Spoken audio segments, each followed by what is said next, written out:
Dear students, I am Gleem Khan नए lecture के साथ लेक्चर नंबर 65। इस लेक्चर में 5.3 एक्सरसाइज का क्वेश्चन नंबर 4 को डिस्कस करने वाले हैं, जिसमें विन डायग्राम की मदद से हमने प्रूव करना है। मगर विन डायग्राम हमारे पास उसको सॉल्व करने के लिए हमें थोड़ा सा कंसेप्ट लेना होगा। विन डायग्राम क्या है?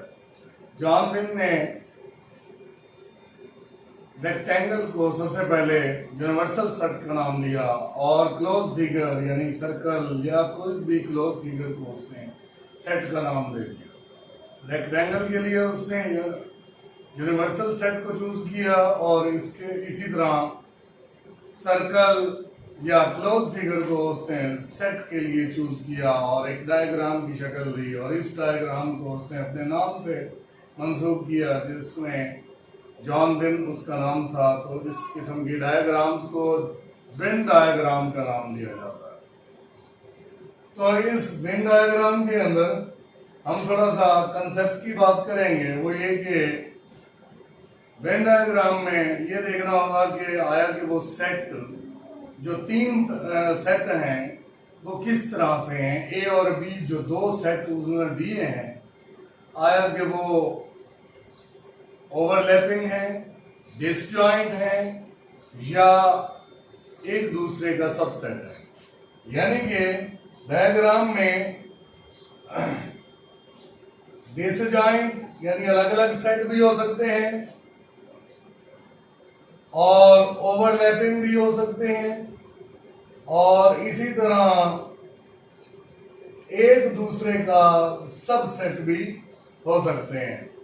तो हमें ये कहां से अंदाजा होगा? हमें क्वेश्चन की स्टेटमेंट से अंदाजा होगा कि आया कि क्वेश्चन के अंदर ए और बी जो दो सेट दिए गए हैं या सी एनी मतलब कि कितने भी जितने उन्होंने स्टेटमेंट में दिए हैं उनके बारे में हम डिस्कस करेंगे। तो ए और बी हमें उसने दो सेट दिए हैं, तो क्या ए और बी के एलिमेंट्स क्या है? एक दूसरे के अंदर ओवरलैप कर रहे हैं, शिरकत कर रहे हैं कि नहीं कर रहे हैं? अगर वो शिरकत कर रहे हैं, 3 के साथ है और 5 भी इसमें है, 3 भी है, एक दूसरे के अंदर कुछ हिस्सा शिरकत कर रहा है, पूरे का पूरा ए सेट या बी सेट एक दूसरे के अंदर नहीं है बल्कि उनका कुछ हिस्सा शरीक हो रहा है। या फिर ये हो सकता है कि दोनों साइड जो है ना वो डिसजॉइंट हो, ए के तमाम एलिमेंट्स बी के अंदर मौजूद ना हो और बी के तमाम एलिमेंट्स ए के अंदर मौजूद ना हो। तो इस किस्म के सेट्स को हम डिसजॉइंट कहते हैं। उसके लिए डायग्राम यूं बनाते हैं। अगर कुछ हिस्सा शरीक कर रहे हो एक दूसरे में, जैसे ये दोनों सेट कर रहे हैं, तो उनके लिए हम डायग्राम ये बनाएंगे। और एक पूरे का पूरा सेट दूसरे सेट के अंदर हो तो फिर इस तरह की डायग्राम। लेकिन क्वेश्चन नंबर 4 में ये भी नहीं बनेगा और ये भी नहीं बनेगा। तो इसका मतलब है हम इस तरह की डायग्राम हम बनाएंगे। क्यों? क्वेश्चन नंबर 4 के अंदर हमें उसने जो दो सेट दिए गए हैं वो एक दूसरे के अंदर ओवरलैप कर रहे हैं। तो इनका कंसेप्ट आप सबसे पहले आप ये देखेंगे कि ए और बी जो दो सेट दिए गए हैं क्या वो किस तरह के हैं, ओवरलैपिंग हैं, डिसजॉइंट हैं और एक दूसरे के सबसेट हैं। तो डियर स्टूडेंट्स, हमारे पास क्वेश्चन नंबर 4 में पहला पार्ट है A minus B is equal to A intersection B complement. बाकी आप लोगों ने सवाल तो वैसे किए हुए हैं, हम आज डायग्राम के कंसेप्ट को जो है ना वो डिस्कस करेंगे। और डायग्राम का कंसेप्ट में सबसे पहले हम a minus B, A set दिया गया है माइनस बी सेट दिया गया है, इन दोनों को माइनस करेंगे 179 हमारे पास आएगा। कैसे आएगा? दोनों सेटों के तमाम एलिमेंट्स लिखे जाते हैं। दोनों सेटों में जो कॉमन एलिमेंट्स होते हैं उनके अलावा जो पहले सेट में एलिमेंट्स बचते हैं वो हम लिखेंगे।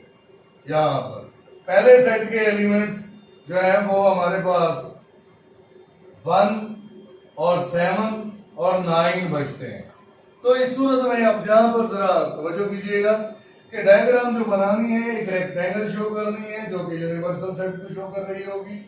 और इसी तरह ए सेट को हमने क्लोज फिगर में लिखा, बी सेट को भी हमने क्लोज फिगर में लिखा, लेकिन ये दोनों ए और बी आपस में क्या कर रहे हैं? ओवरलैप कर रहे हैं, एक दूसरे के ऊपर कुछ हिस्सा शरीक कर रहे हैं। तो इस सूरत में अब हमने शो करना है कि एक वो एलिमेंट जो बी में मौजूद ना हो। यूनिवर्सल सेट की तो बात ही नहीं हुई, हमें सिर्फ और सिर्फ ए और बी की बात की थी। तो एक वो एलिमेंट जो बी में शामिल ना हो, यानी कि ये हिस्सा हम शेड कर देंगे, एक वो एलिमेंट जो इस बी के अंदर मौजूद ना हो, कॉमन भी ना हो और उस वाले भी ना हो, तो बाकी जो एलिमेंट बचेंगे वो उसको हम शेड कर देंगे। This line shows A minus B. ये हमारे पास लेफ्ट हैंड साइड की अलग डायग्राम होगी, राइट साइड की अलग डायग्राम होगी। इसी तरह हम राइट हैंड साइड की तरफ चलते हैं।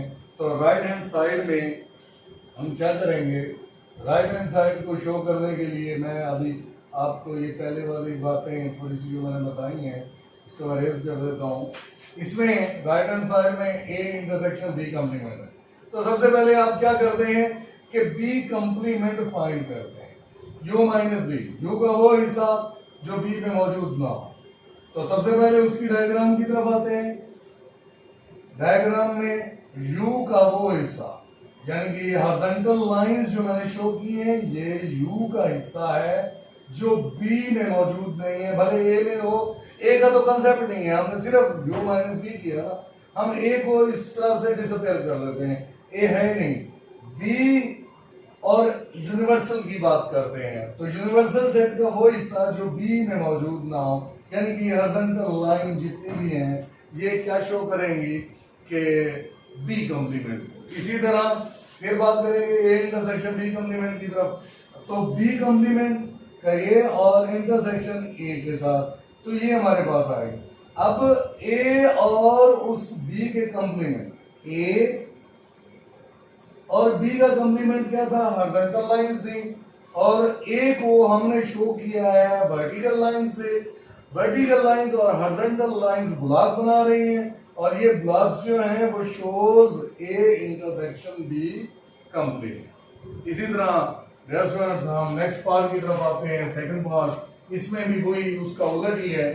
तो बी माइनस ए को शो किया तो ये हमारे पास 248 आया, यानी कि बी का वो हिस्सा जो ए में मौजूद ना हो, क्योंकि यहाँ पर बी और ए की कंसेप्ट की बात है, यूनिवर्सल सेट को शामिल ही नहीं किया गया।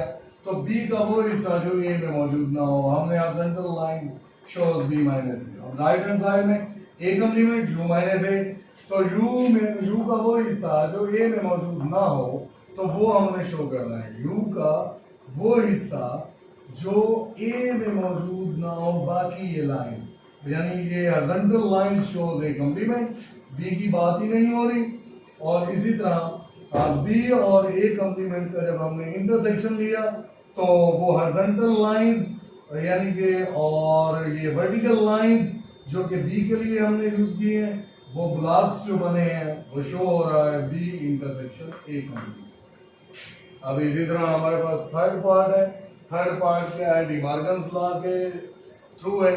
और इस थर्ड पार्ट में हम देखेंगे कि लेफ्ट हैंड साइड में यूनियन बी और complement is equal to A complement intersection B complement.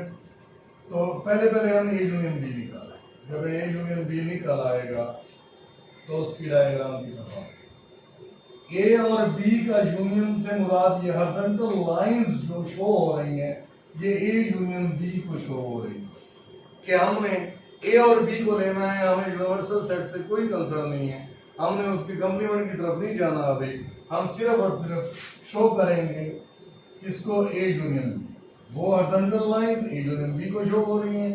और फिर इसके बाद ए यूनियन बी का कॉम्प्लीमेंट, यानी कि यू का वो हिस्सा जो ए यूनियन बी में ना हो, यू का ये हिस्सा जो ए यूनियन बी जो है ना वो हॉरिजॉन्टल लाइंस है, और उसके अलावा जो यू का हिस्सा है वो वर्टिकल लाइंस है, हमने शो कर दिया। A union B whole complement shows vertical lines. इसी तरह राइट हैंड साइड में ए कॉम्प्लीमेंट को अलग शो करना है, बी कॉम्प्लीमेंट को अलग शो करना है। तो यू का वो हिस्सा जो ए में मौजूद ना हो, यानी कि ये वाली लाइंस ए कॉम्प्लीमेंट को शो कर रही हैं, यानी कि ये वर्टिकल लाइंस यू का वो हिस्सा जो ए में मौजूद ना हो, बी वाला भी और यूनिवर्सल भी। और फिर इसी तरह हॉरिजॉन्टल लाइन शो कर रही है बी कॉम्प्लीमेंट को, इस तरह की लाइन वो बी कॉम्प्लीमेंट को शो कर रही है। लेकिन हमें ए कॉम्प्लीमेंट और बी कॉम्प्लीमेंट का इंटरसेक्शन जाए, इसका जो कॉम्प्लीमेंट है बाहर वाला हिस्सा और इसका जो कॉम्प्लीमेंट है बाहर वाला हिस्सा, उसको ये ब्लॉक्स जो है ना वो शो कर रहे हैं। A complement intersection B complement को ये शो कर रहे हैं। तो डियर स्टूडेंट्स, इसी तरह चलते हैं हम नेक्स्ट पार्ट की तरफ। डियर स्टूडेंट्स, इंशाल्लाह फिर मिलेंगे नए लेक्चर के साथ, लेक्चर नंबर 65। तब तक के लिए इजाजत, अल्लाह हाफिज़।